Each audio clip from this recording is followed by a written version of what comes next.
Hi, it's Jason from Fraser Valley Rose Farm, and let me ask you something. Would you take the plunge? Would you quit your high-paying management job to roll the dice on a backyard nursery business, growing and selling plants? Well, that's exactly what I did. Over the course of 10 years, I transformed my life from something that was quite comfortable and predictable and quite assured into something that was seasonal and a little bit hard, but so rewarding.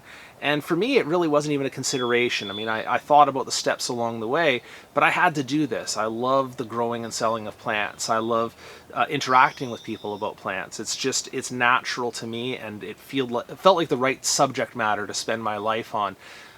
But now that I think about it some more, and people ask me questions about starting their own backyard nursery, and I have to put it into that logical perspective of, does this business make sense?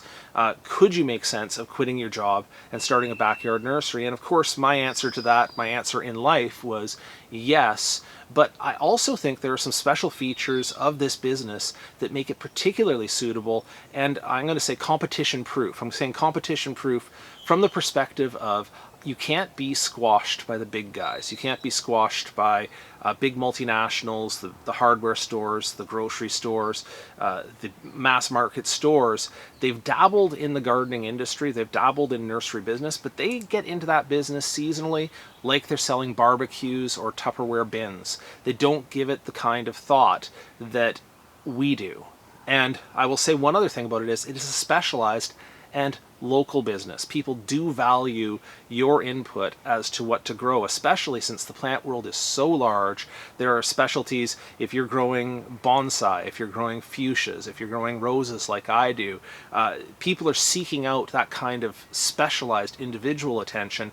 And also, it is quite local. Even with the globalization of the economy and maybe even the supply chain within this industry, all of the growing is still happening quite locally, and that puts you at an advantage, a comparative advantage, compared to regional or national growers who are trying to ship their plants all over the place. It actually puts you in a spot where your costs are lower, your costs of reaching your customer and your ability to reach your customer is a little bit easier than an easier path than it is for them. Now, for all the reasons I was just talking about, that's why I think that this is a perfectly suitable business for an individual to start at a small scale and actually make a good living out of.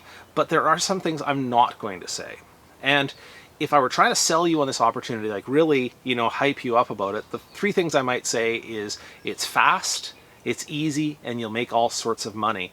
And I see videos saying that somewhat, I'm going to say, they're like cheerleaders, which is great, but it's also a little bit deceptive or a little bit hard to take when I know how much goes into this business. Fast, well, I guess you can get a fast start on it, but it took me the better part of 10 years to transition my life from one move to the other. I'm sure if you're a pretty motivated and clever person, you could do it a bit faster than that, but fast, not necessarily.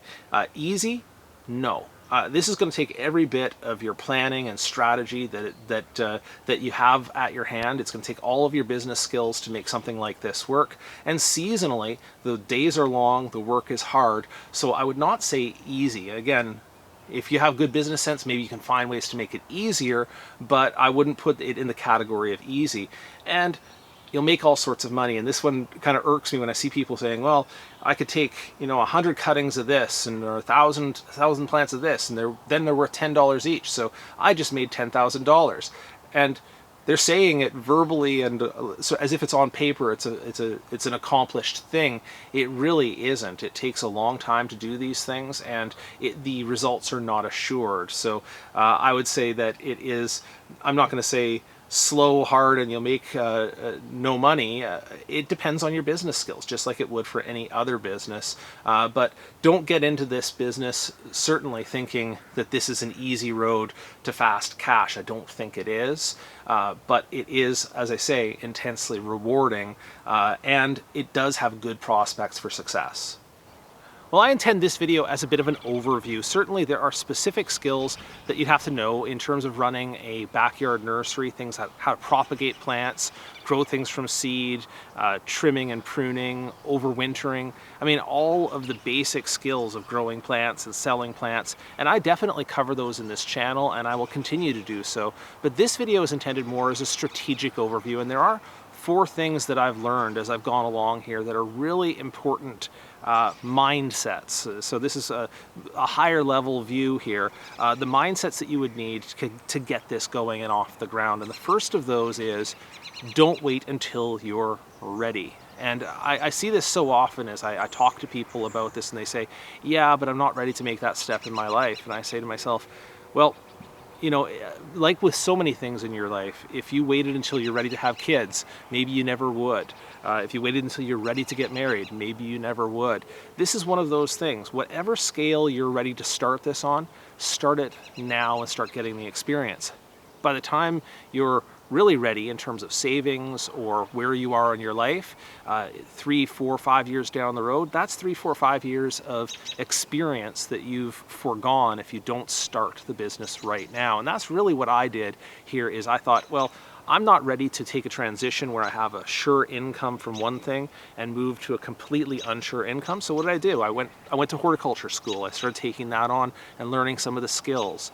I got a job in the industry as opposed to working selling office supplies and such. I started working growing plants, and that prepared me more for the business. And I didn't wait even to start growing and selling plants from my backyard. I was growing things, you know, I've told this story a number of times, on a pallet in my back deck in my little suburban yard. I was growing cuttings and I was growing seedlings, and I was selling them on Craigslist at first. So I didn't wait, and I think it really helped me to get to sort of dip my toes into the water and see what the temperature was, and then I could move along a little bit further. Like I say, I took a long time getting here, but I didn't stop at any point and wait for the conditions to be right, and I think that is a key learning.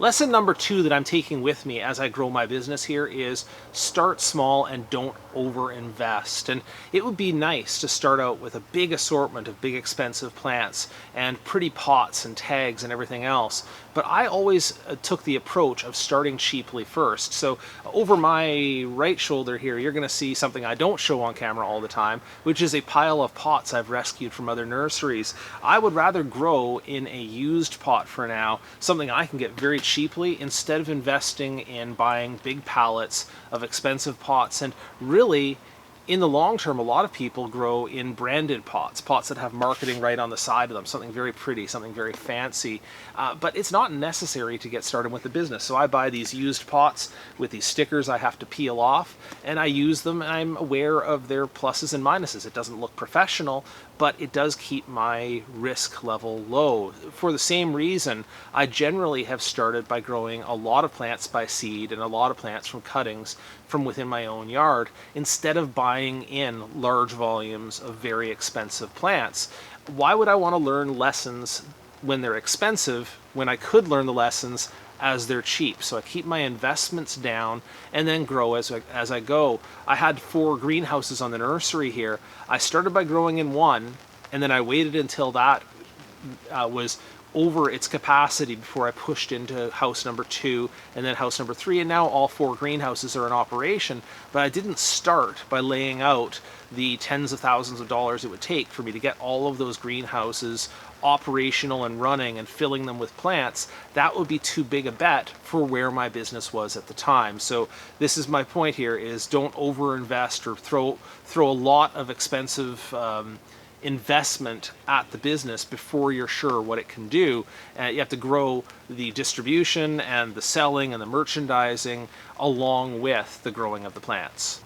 My third piece of advice, I enthusiastically say, show your customers exactly what stage you're at. Don't try to hide it from them a bit. I know there's that common piece of business advice, fake it till you make it. But in this business, there's no faking it. You have the plants you have, you are presenting yourself the way that you are and at the stage that you are, and trust me, your customers will be very understanding of it. It's part of the charm of our business. And in fact, what I'm saying about this business being a local business business, about local knowledge and growers, is that your customers want to have that connection with you on that basis. And in fact, the stories of the people who have done well in the nursery business are people who started their business with a box of bulbs and a dream, selling seeds from door to door, or selling out of the back of a truck or at a farmer's market, or from a pallet on their backyard like I did.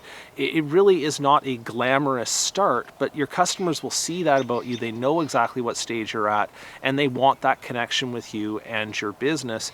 I have to say about my customers, and I'll throw in a quick plug for our local customers, they have been super understanding of us. We showed up at first with a small assortment of plants at the local farmer's market, or selling them on Craigslist, and people came and they were complimentary and so understanding of what we were and what we're trying to do.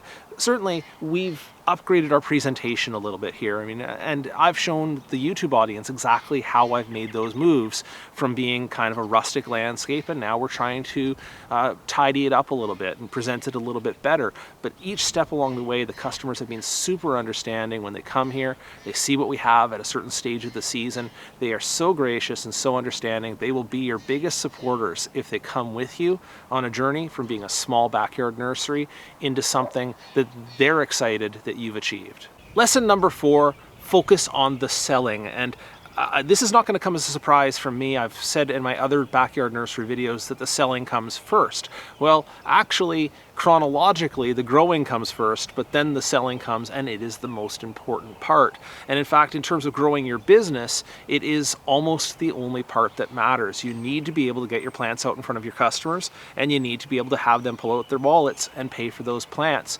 Anybody can learn how to propagate something or start a seed. Those skills are relatively easy. The fact of learning how to connect with your customers is actually a little bit hard. Believe it or not, I am not a natural public speaker. This is awkward for me, and I've taken a little bit of time to work myself into it. Now, of course, I get out in front of the garden clubs, I go on podcasts, I spend time here on YouTube talking to you, and I'm posting on Facebook all the time. These are business-related activities that are super important to the success and growth of my dream. And so I treat them as such. I treat them as important to getting past those fears and anxieties and putting myself out in front of an audience.